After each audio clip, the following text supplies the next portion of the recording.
Hi, Junior. Thank you for joining us on Black Ink Cinema podcast. Thank you for having me. Before we get into your film choice that you picked, we just want to get to know a little bit more about you. I started doing comedy after university when I was 23. And I've always been funny. I've always been like kind of cheeky, kind of smart mouth, kind of witty kind of guy. So, and everyone said to me, you should do comedy, you should do comedy, you should do comedy. And like, it took me like 6 years to like, be like, okay, yeah, I'll do comedy. But it took me a long time to get the confidence to like actually go on stage because I've never done any sort of performance before. So I was so scared to do it. It took me like a year to actually get the courage to go on stage. And I got really drunk beforehand. I went to a little pub in Stockholm.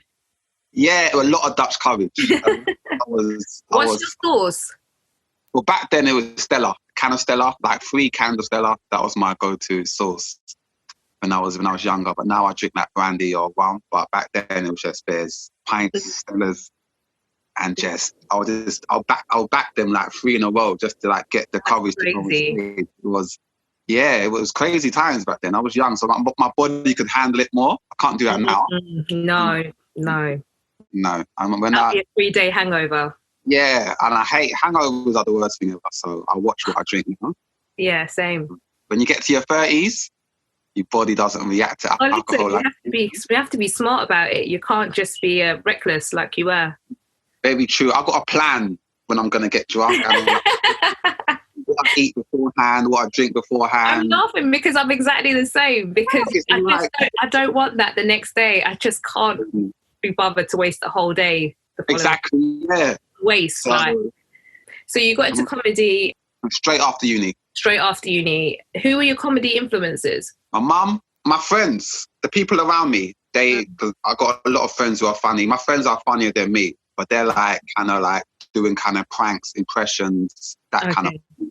So it's always like who could be the funniest when we was around them. So my comedy heroes, like Dave Chappelle's like my comedy favourite comedian ever. Dave Chappelle, Jamie Foxx, Chris Tucker, Richard Blackwood, Kojo. I was lucky enough I've met most of my comedy heroes. I met Dave Chappelle a couple of years ago. That was cool. Did they live up to the expectations? My comedy heroes are always shorter than I thought they would be. The only thing, like, Dave Chappelle was shorter than me. I was like, wow, I'm taller than Dave Chappelle. This is crazy. Dave Chappelle's my favourite comedian ever. Yeah, he's awesome. And Jamie Foxx is probably my second favourite comedian. So funny. It's not fair that he's got so much talent, and I've only got one talent. It's a good talent, though. Don't put yourself down. Yeah, I know, but I wish I could, like, sing as well and play the piano and act. I can't act to save my life. I'm a terrible actor. Have you tried? Yeah. Okay. There's a discipline to acting. You got to like all that waiting around for 3 hours until it's your time. Like, you got to wear makeup as well. I'm from the ends, innit? So I can't be wearing makeup. But, I mean, you say that and then someone slaps a couple of million quid on a check and asks... then I'll do it, yeah. Once Junior Booker in this movie, you'll be like, put on that MAC foundation, bring it on. Bring it on. But no one's paying me millions to put on a dress. They're probably paying me like £20. So. What football top is that? Who do you support? This is Real Madrid.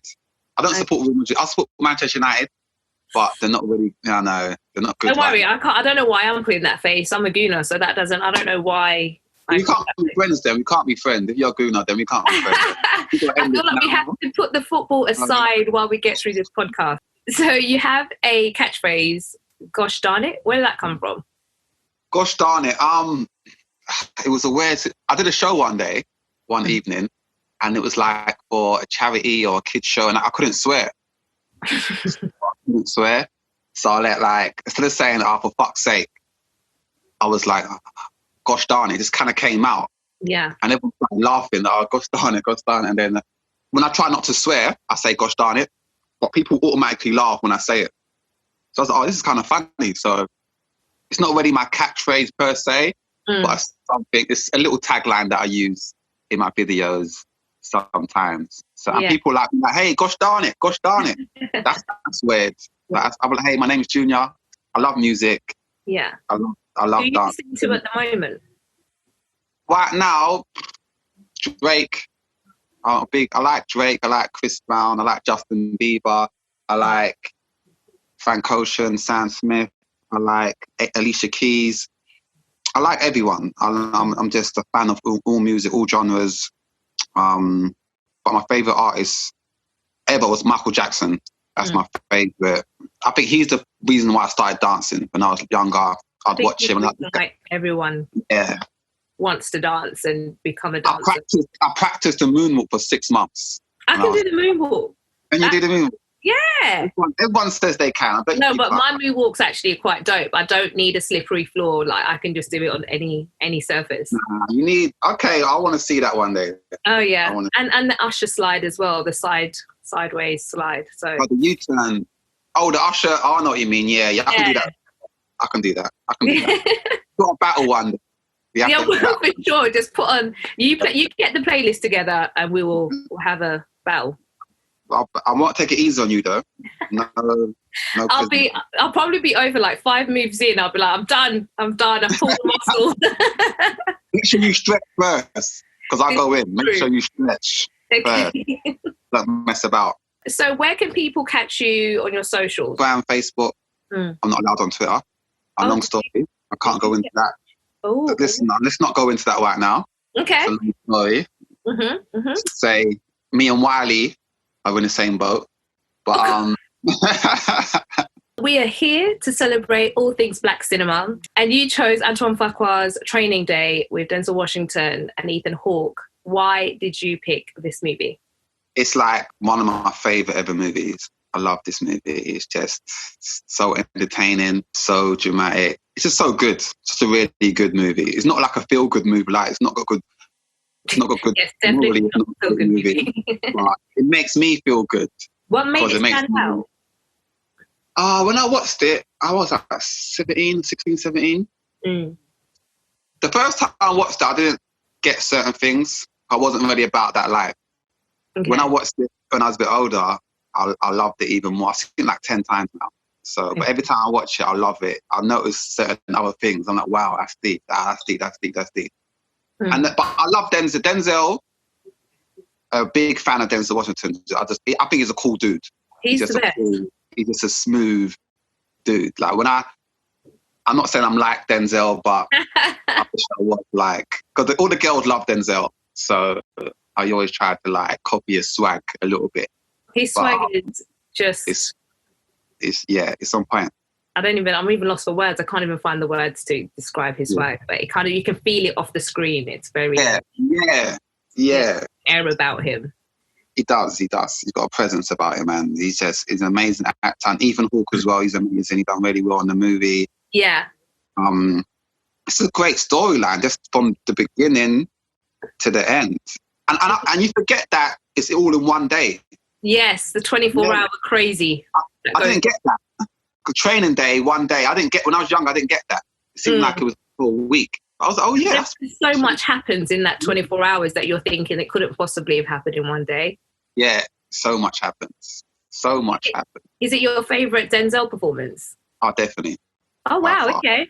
Is it because he's playing a villain, a bit of a bad boy, something that he's not commonly known for? Is that what drew you to this movie or to him? I saw him as the good guy. Because I didn't really see him as I think you missed the point of the movie. Yeah, when I was young, I was like, this is the good guy. I wanted him to win. I was like, yeah, come on.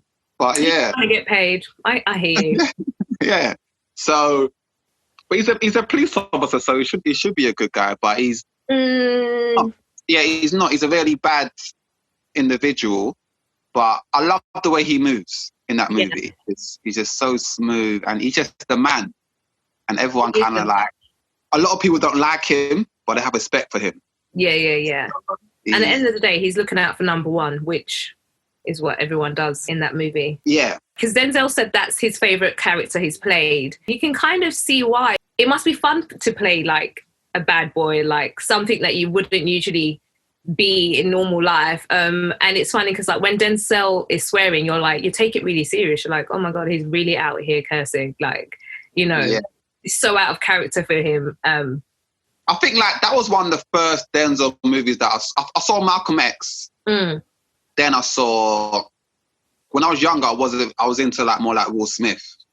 Like, okay, so you hadn't seen that many Denzel films before that? Not really. So it wasn't weird me seeing him as a bad guy. It was cool. It's just like this is what he does. Probably it wasn't really. So I just saw him as it's a cool dude, really cool dude. So, and I would love to play a bad guy in the movie. I would love. Yeah, I think it would definitely be more fun. I mean, the all black everything was doing it. Yeah, I love with the goatee and that. Oh, he looked so fine in that film. I'm not gonna lie to you. I'm not gonna say that. But one thing that people or the critics had a problem with this movie was the fact that for a lot of us, probably you will be unaware of this, but this was the first time Denzel kind of played like an out and out baddie, the villain of the film, and this was the film that he got a Oscar for, like the leading Oscar anyway, as it's got a supporting Oscar for Glory. Do you agree with what people were saying, that he had to play a thug in order, a stereotype thug kind of thing, a crooked cop to get that Oscar? So be it. There's nothing wrong with that. It shows his range, his diversity, his acting at the end of the day. So you're just playing a character, and I got no problem with that. I think he deserved an Oscar from before then. Yeah. Really. No, that's what people were saying. It was just a bit like, how comes he wasn't given an Oscar when he's been playing all these other amazing characters and roles? And then it's like the one time he plays a villain or a baddie, and it's like, okay, he's rewarded for it. Yeah, I didn't hear about that till like way after. Okay. And I was like, okay, well, he still deserves it. Doesn't matter why he got the Oscar. He definitely deserved it, and it was like a great movie. And that was 40 years after Sidney Poitier had won his Oscar as a black man for leading roles. So it was that the next one, 40 years. Wow, 40 years. So 40 years. Yeah, exactly. If you're good enough, you'll get an Oscar. If you deserve it, I think you get an Oscar. But representation is everything, and there have been times when people have been clearly good enough, and then haven't got it. I know, but I think in the future, if you keep putting out good work, you'll get what you deserve. I feel like, but there was a thing about Oscars So White a couple of years ago, and it was like, okay, because no one got nominated from a black. But I don't want people to get nominated just because it's a token nomination. Oh, I don't want that. Yeah, 1,000,000%. But I think that wasn't the argument. The argument was that there are plenty of films and characters that should be up for these nominations that haven't been. So this is the first time that a black actor has won by a film by a black director. Well, I feel like someone like John Singleton should have won it for like Boys in the Hood. Yeah, for sure. Definitely, that movie was great. So Antoine Fuqua, well done. It was a great movie. One of the things that I love about this movie is the monologue at the end, which has gone on to lead on to impersonations by comedians and have some of the best one-liners and catchphrases. Have you got any stand-up that you incorporate a bit of Training Day in there? I remember that last scene. Yeah. He's just like, he's doing this. He always points down. Denzel always points down. He's just like, I remember, King Kong ain't got shit on me. I remember that. That shit on me. Oh my God. I think I watched that monologue more than I've watched the actual film. King Kong. I didn't like that bit. That was the worst part of the movie for me. No way. I wanted him to like win. I was like, no. I was like, no. So apparently in the original making of the movie, he was supposed to get away with it. But on the request of Denzel, he thought that his character should get some comeuppance. And then they changed it to that. Do you agree? So I take it you disagree with that. You wish they'd kept it. 100%. That's the worst. Besides that, it was a great movie. The end bit, no, I didn't like that bit. That's not fair. I don't know why. What do you mean it's not fair? He literally killed his mate, jacked his money, and like... He didn't kill him. Well, someone else shot him. And that guy was a bad guy anyway. Yeah, but bad people killing bad people doesn't make it okay. Like, no, it's not right, but it's okay. I think that's what Whitney Houston said. It's not right, but it's okay. Yeah, it wasn't. For me, Denzel was a superhero. In that movie, he was a superhero. He was like a black suit. That's how I felt. But maybe I was wrong to think that way, I guess. Your perception of how you saw that movie is so interesting. Yeah. No, it's not. I thought he was a good guy, to be honest. I was like, no. So I was very upset. I was like 16. I was very upset when he died.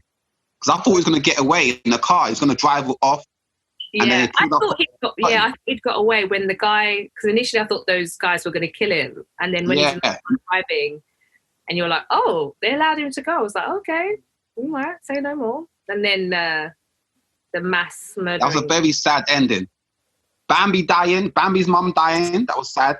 Mufasa in The Lion King, that was sad. Are you comparing Bambi and Mufasa to... Emotionally, the same kind of emotion I had. I was like, no. I don't watch the end bit of that movie. I stopped watching it then.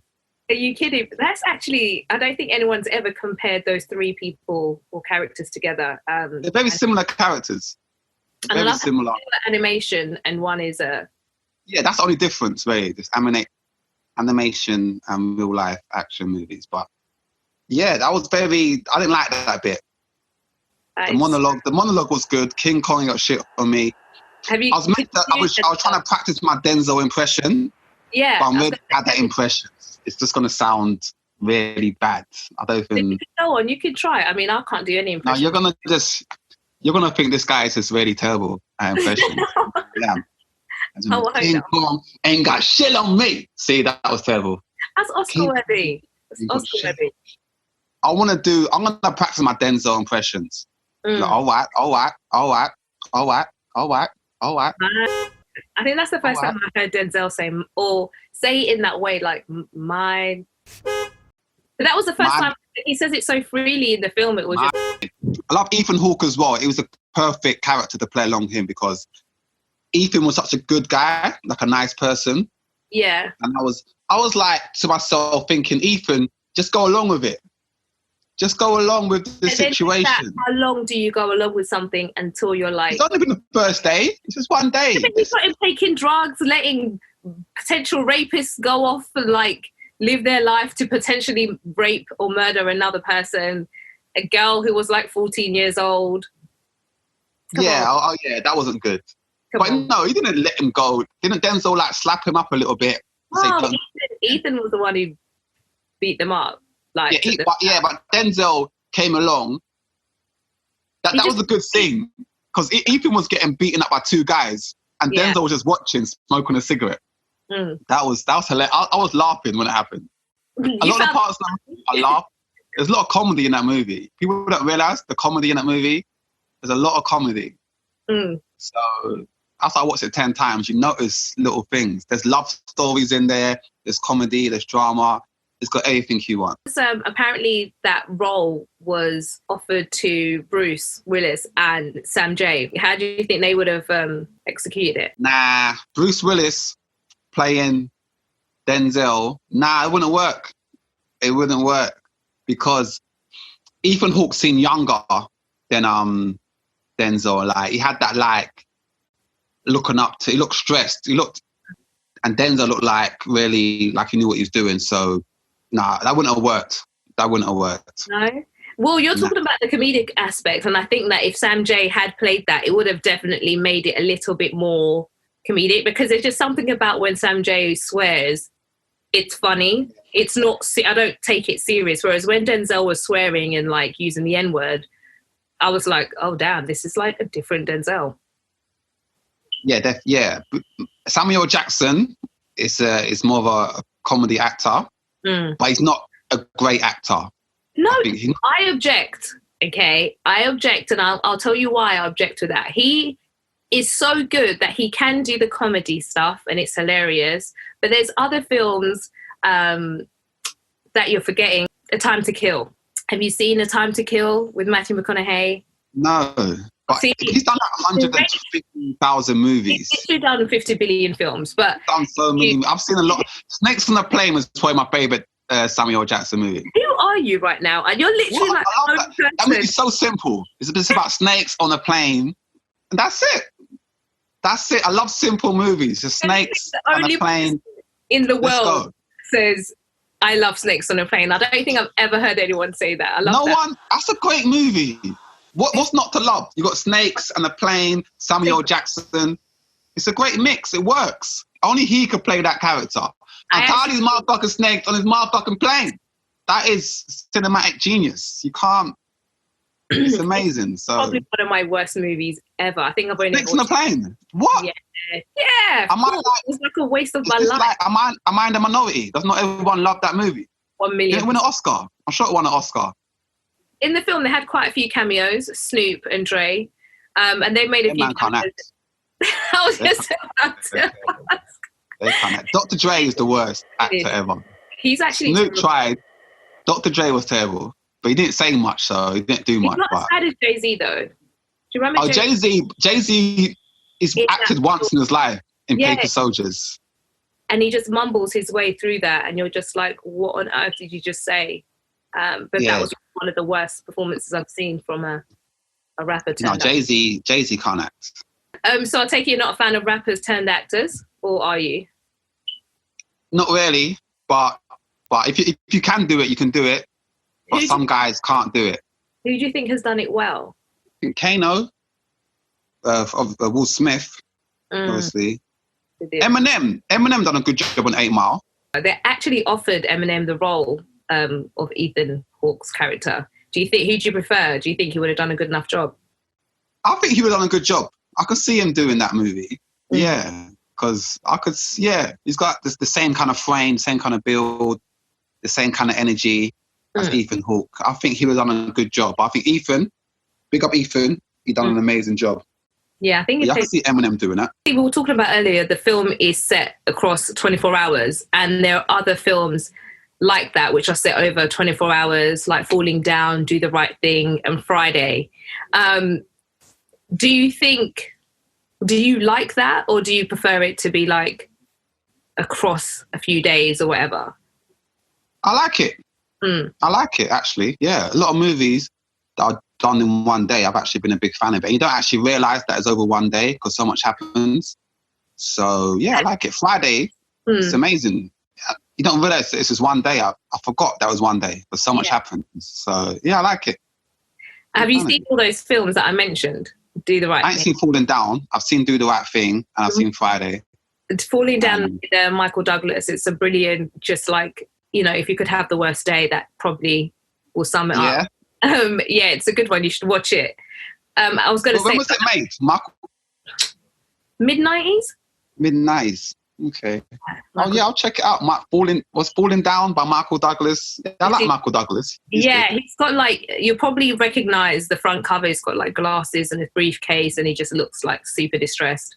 But yeah. Oh, and he's got like a buzz cut, and he's got a tie. Yeah, he's got a tie, like a shirt. Yeah, a black tie. Yeah. Yes. Yeah, I recognised. Yeah. Exactly. Yeah. So, film. It's a really good film. I'm going to try to find it tonight and watch it. So I was going to say, between Do the Right Thing and Friday, who do you think had the worst 24 hours?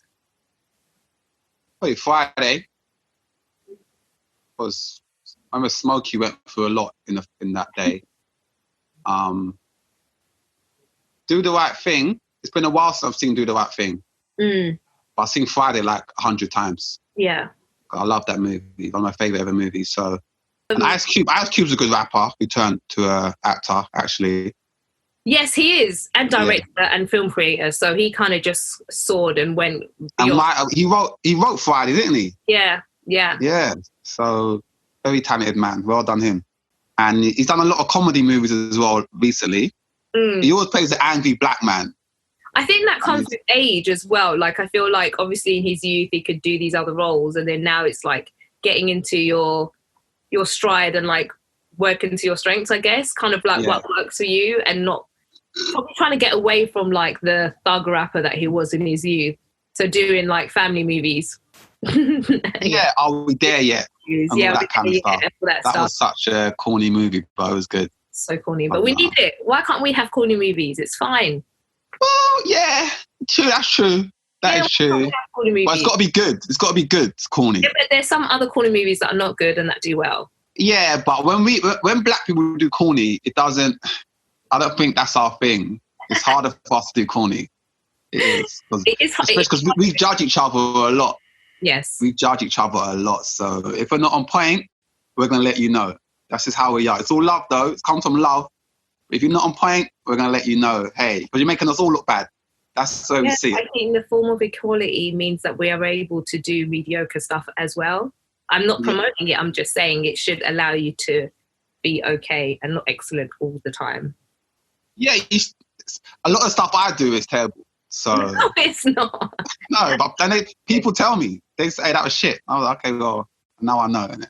So as a comedian, when I do the black shows, if you're shit, they'll let you know when you're on stage. Yeah, they'll let you know straight away. So, and I love that. So, because if you're really good, they'll let you know as well. They give you that positive energy. If you're bad, they'll let you know, hey, nah, we paid our money. This is not what we paid our money for. So, but it's all love. So apparently it's police procedure, when working in narcotics to take some of the drugs and get to know the drugs a bit, like the PCP scene with Ethan. Have you ever had to get through a day, I don't know, a bit waved, a bit intoxicated and pretended that everything was fine? Yeah, a couple times. I think one time I remember I had to babysit. Ooh. And I was already intoxicated. I didn't know I had to babysit. Kind of like sprung on me. Oh, okay. So yeah, that was interesting.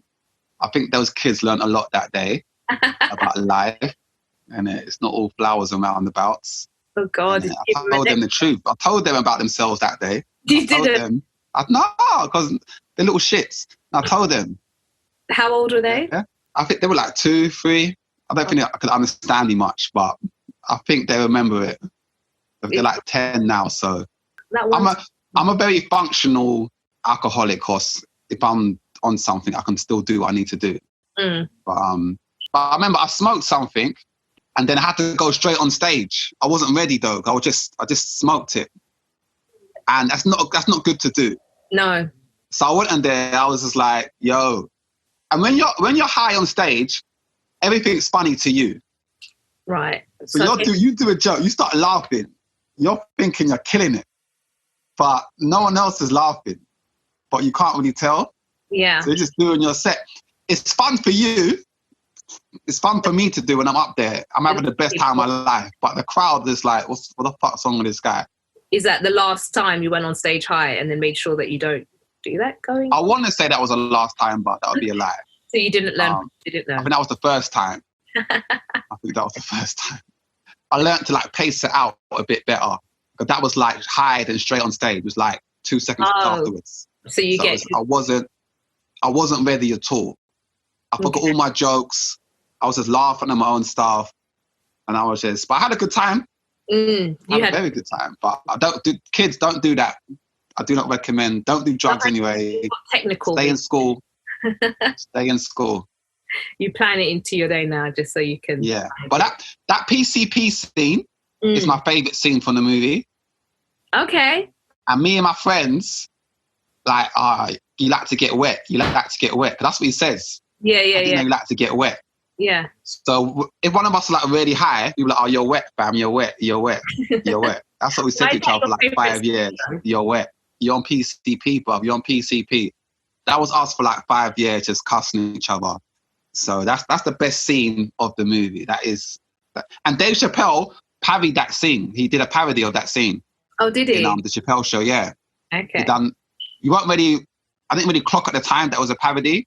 My friend told me, I was like, oh yeah, that's from Training Day. Yeah. So it made me laugh. It made me enjoy the comedy element of the movie even more. Seeing Dave Chappelle do a parody of it. It's hilarious. That was a really sinister scene. And I think that's when you first get a hint of Denzel's character a little bit more. There's nothing wrong with that. You're giving your partner, like, because he's got to do that. He said, like, you have to do on the streets. If you're undercover, you got to smoke it. He says, help. I saw that as him helping him. I was like, yeah, Denzel, good on you for like doing that for your bed, for your buddy. I like it afterwards when it was like, it's not like you had a gun to your head. And it's like, you literally had a gun to your head. And now you're saying, I didn't force you. I feel like, okay. Yeah, he does the evil laugh afterwards as well. Proper. And just the way it's shot, that whole scene is, honestly gives me the shivers. It's so creepy. Like his face, everything about it is just so creepy. Was that creepy to you? Yeah, it was really creepy. I don't know why. I just found it like so sinister. That was like straight comedy for me. That like, was I don't know. That was like the way the car's moving, it all in slow motion, and he's like, that's hilarious. I didn't like it when they just slammed the brakes in the middle of the road and it was like not moving, like no F's given, just you're gonna do your drugs and we're not moving. Yeah, yeah. And some guy's beeping behind him. Yeah. And he's like, what are you saying? What are you saying? The guy's like, hey. That is pure, that is hilarious. You must have laughed at that bit. Did you laugh at that bit? No. Did you not? That is hilarious. But the guy's like, hey, whoa. That's comedy. That bit was funny, but not Ethan taking the drugs, like being forced to take drugs. But Denzel didn't force him because he's like, you don't want to do it, don't do it, then, innit? He had a gun to his head. But metaphorically, he didn't. Physically, he did. Yeah, metaphorically. I'm looking deeper. I'm looking for the deeper. Okay, it was all a test. The whole day was a test anyway. Yeah. To see whether he could push his boundaries. He would let him get away with certain things. He was training. Training day. Training's not easy. No. It's not meant to be easy. So you got to man up. That's all Denzel was doing. One thing I have to say is when Ethan is saved by his good karma, because obviously he saved the girl from being raped, and then just before he's going to get killed, being set up by Denzel's character, good karma comes through, and it's like, his life was... Yeah, that's very fortunate. I don't know where Denzel went. He left him to get killed. He'd set him up. I think he went to the shop to get some milk or something. No. He left him there to get killed. No. Funny. No, I don't know. I'm sure Denzel didn't do that. He left to go shop. From what I remember, he went out to go shop, and then them Mexican dudes started attacking him.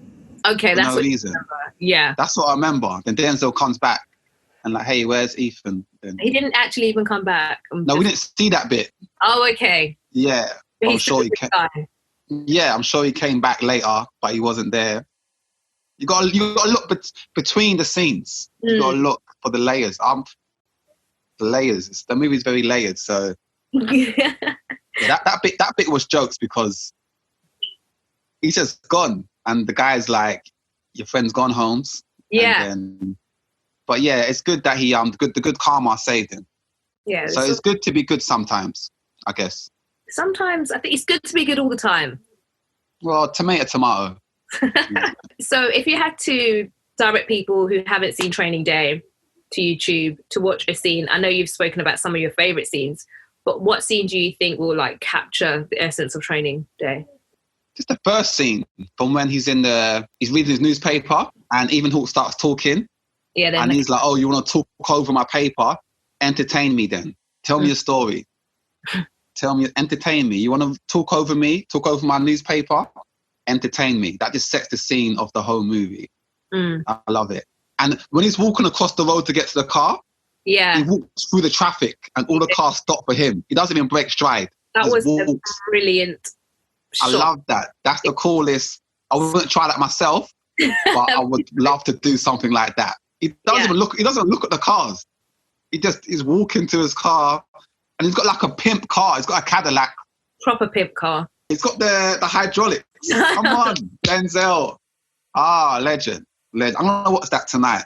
I'm gonna watch that and Falling Down.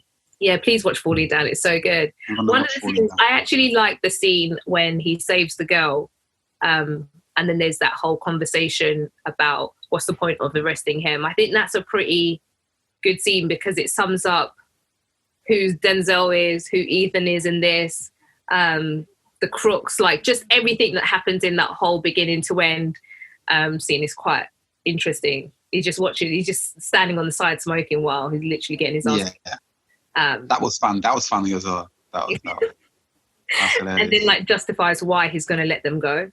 I think that's... It's long, bare paperwork, isn't it? You said that. It's bare paperwork. That's long. We don't want to do that. It was a bit concerning when the shootout was happening and like Denzel's continuing to shoot and your son is like right there. I thought that was quite... That's Ethan Hawke's fault. Really? I think even actually even saves the kid and like tries to shield him, and it's like make sure the mum gets him out of harm's way. But okay, I don't remember that bit. But yeah, I remember the shootout. I remember Ethan Hawke picks up the child, I think. Yeah. But Denzel, he wouldn't have shot the child. He's just no, I'm not saying that, but you would try to make sure your kid's out of the way before you continue shooting. And Macy Gray, the Macy Gray scene as well. I love that hilarious. scene. I love that scene. She gives her a takeout menu. Yeah. For the warrant. Yeah. And he goes in there, steals the money, and then they start shooting him, and he starts shooting back. Like the standard police work. As you do, protect and serve. So yeah, big up Macy Gray. She done a good job in that movie. She's better than Snoop Dogg and Dr. Dre. Yeah, she does really good cameos, like really good, believable cameos. Well, that's it from me, Junior. You've been absolutely amazing. Appreciate you taking the time out. It's been fun. Good. I'm glad you enjoyed it. Big up you. Thank you. Speak soon. All right, bye. Bye. Get your hands on a Gin and Tonic G&T box. Enter the promo code BLACKINK for an exclusive 10% discount on your order. Gin and Tonic.